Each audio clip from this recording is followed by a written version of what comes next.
Alright, oh, that's way better. Everyone, today we are doing the second part of the incredible Japanese prison break. I just woke up, so my voice might be cracky or I might be able to not say anything. Let's just get into the video, and yes, Meadow Butt over here held us up. Let's go. Even for Shiratori, this was too much. As winter came, he succumbed to his fate. Every day, the guards would slide his meal through the opening, and he'd be forced to grovel like a dog. His hand and leg cuffs made every action awkward and uncomfortable, with even sleeping being a pain. There was no doubt life in Awashiri prison was absolute torture. Poor dude. Shiratori was somehow...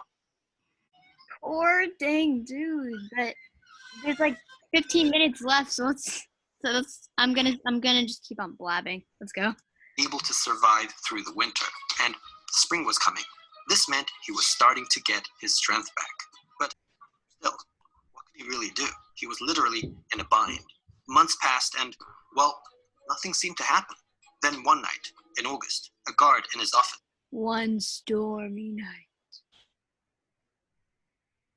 was doing some paperwork. Okay. Some shock on the roof. He wasn't sure what it was, but he decided to check on the prisoners. As he looked inside Shiratori's inescapable cell, he was stunned. Yes! Yes! Go, dude! The futon bed Look at those eyes, though. neatly folded up. The specially made 20 kg handcuffs and leg cuffs that would have required two specialists 2 hours to remove was placed on the side, and Shiratori was nowhere to be seen.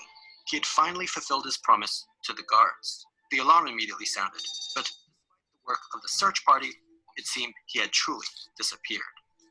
But how on earth did this happen? How did he escape from the fortress that was Awashiri prison? Well, preparation had started 6 months earlier.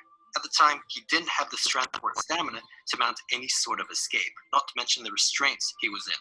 But one thing he did have was time and patience. Every day, the guards would slide his meal through, and while he struggled to eat his food off the floor, he always made sure to save a little bit of the miso soup in the corner. You see, every night, he would hobble awkwardly to the inspection window and splash a little of it on the steel frame. He would also dab some on his handcuffs. Oh, because the salt would. Now, his intention This dude is a complete legend.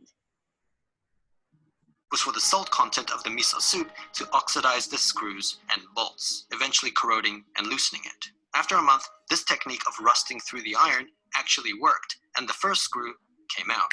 The next few months saw screws and bolts coming loose, assisted by the use of the first screw as a sort of screwdriver. By the end of spring, he was able to fully remove his handcuffs and leg cuffs, as well as the steel frame of the inspection window. But there was a problem. The size of the opening was smaller than his body, which meant Why is he in underwear? Are we gonna get demonetized? No, it's just underwear. He's not naked. I apologize to all you pregnant people out there. What? Okay. he couldn't fit through, a contingency thought out by the guards. What they didn't account for, though, was Shiratori's fourth ability. Oh no. It involved being able to dislocate his joints He's a complete legend! He's a superhero. That's what he is. The U.S. said they had the best prison breaks, and he's like, "Am I a joke to you?" with this Sorry, I stole that from one of the comments. opening like a caterpillar. This repertoire of skills, thus surely making him an honorary member of the X-Men.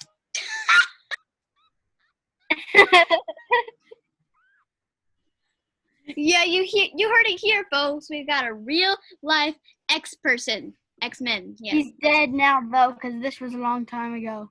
Damn it. With that, he climbed through a broken window in the roof and vanished. When did this window break? When?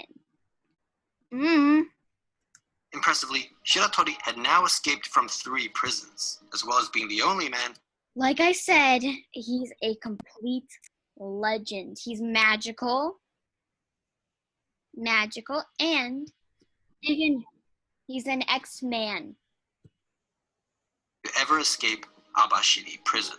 Now, good on him for escaping, but This was northern Hokkaido, and the only direction he could have gone to was the cold, snowy mountains. Actually, the prison guards felt that they had the last laugh, because if the cold didn't get him, the mountain bears certainly would. Despite this likelihood, there was one But they didn't take account for his fifth ability. He can talk to the mountain bears. I stole that from another comic because it's funny. Okay, that probably isn't it. Cody's wife, but she was still worried, because even if he was alive, she knew he wouldn't be able to make it back to his family, as the authorities would be constantly on his tail, which is why she was desperately and secretly hoping that Japan would lose the war, as that would enable the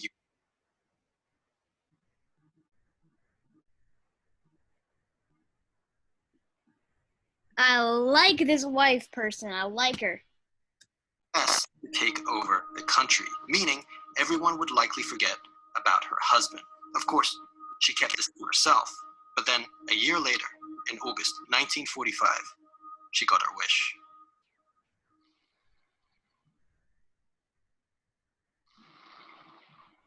What happened to the sound?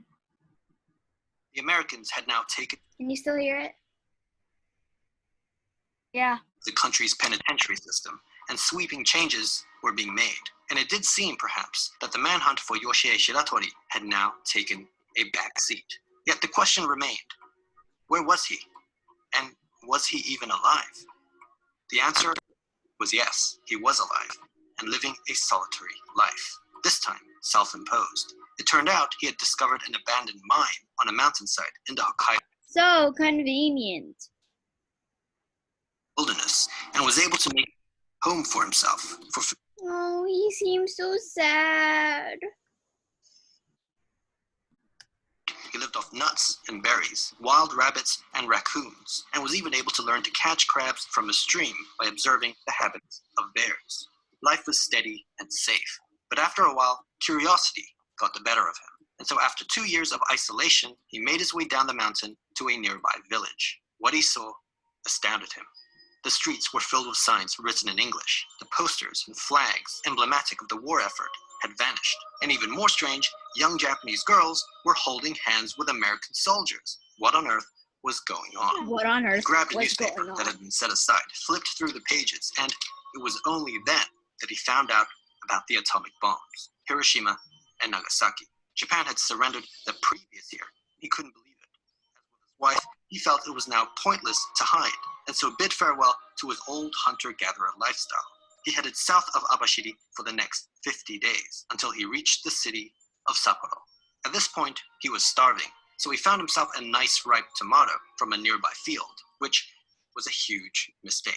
A farmer had spotted him and mistook him for a well-known local thief, which resulting in the farmer's abdomen being pierced by a blade. Sadly, he bled out and died, but not before Shiratori was arrested for the crime. It wasn't long until police found out that they in fact had the infamous Yoshie Shiratori in their custody. For his multiple escapes and having now murdered the farmer, despite his claims of self-defense, he was sentenced to death by the district court of Sapporo. And in 19... The farmer tried to murder him. 1987, he was sent to Sapporo prison to await execution. Now, to ensure he wouldn't escape Yay.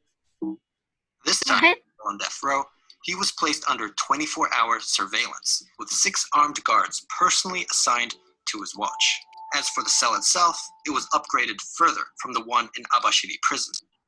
Reinforced doors, ceilings, bars, windows, in fact, any opening Oh, and they made the door in the tiny sun so he of couldn't his head. look at his shoulders. His fifth ability is I can break through titanium. Wait, let me look up something. Okay, yeah. I'm gonna pause and we'll see you guys when she's...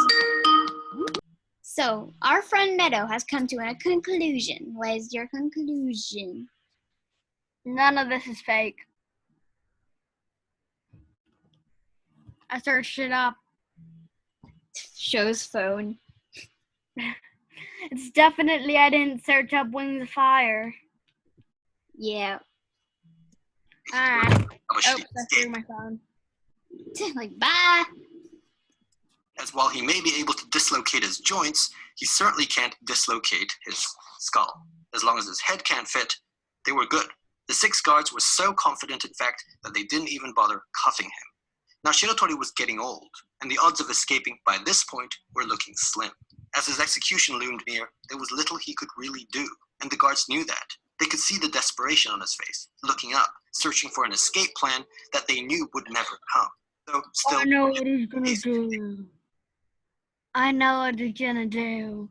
Press play, press play. his room every night while he was taking a bath in the bathhouse, inspecting the ceiling, skylight, and any other openings. A month passed, and winter was now coming, weakening him further, and the realization was starting to dawn on him. He grew increasingly despondent, staying in bed, refusing to wake up, despite the orders of the guard. Oh, I know It what went he's on for a gonna do. while until one What morning, I would do. guards had enough and entered the cell to discipline him. They flipped over the duvet, and he was gone. This wasn't possible. Yes, it is, you dummies. He's gone. I know what he did. Press play, press play. Did he do it this time? Going back to when he was first placed under 24-hour surveillance with the 6 armed guards personally assigned to his watch, he had in fact conditioned them to look up and keep up from the very start. Not just because his previous escape attempts involved climbing through skylight windows on ceilings, but also his suspicious yet, as it turned out, very intentional behavior of constantly looking up to figure out an escape plan. Little did they know, it was all an act, and that he already had one, but it would be taking place precisely where they weren't looking. You see, In it his turned out bed. these were In his bed. so concerned with him escaping through a window or skylight that they neglected to reinforce the bottom. This ironically ended up being his easiest and simplest escape because all he had to do was remove the bolted floorboards, which wasn't easy, but he had experience, and using random cutlery and a miso soup bowl, dig his way to freedom. This took over a month, and he was able to hide his activities due to A, the guards not suspecting this approach, and B, the floorboard panels being put back in place every night after digging. The 6 guards, Smart they dude. were keeping a good eye on him, even at night, but with the hole consistently positioned underneath the futon and duvet, and it increasingly becoming the norm to refuse the orders of the guards to wake up, nothing seemed out of the ordinary. Placing a pile of loose floorboards underneath the duvet to trick them was also a callback to his first prison escape in Aomori. So he had now escaped from prison 4 times, and X-Man. at this point, the story is starting to get ridiculous. But this perpetual cycle of capture and escape was about to end. Because a year later, in 1948, Shiratori was exhausted. He was in his 40s now, and this was a young man's game. One day, in the Kotoni neighborhood, still in Sapporo, as he stopped to rest, a policeman just happened to sit by his side for a smoke. He didn't know who Shiratori was, but he struck up a conversation with him.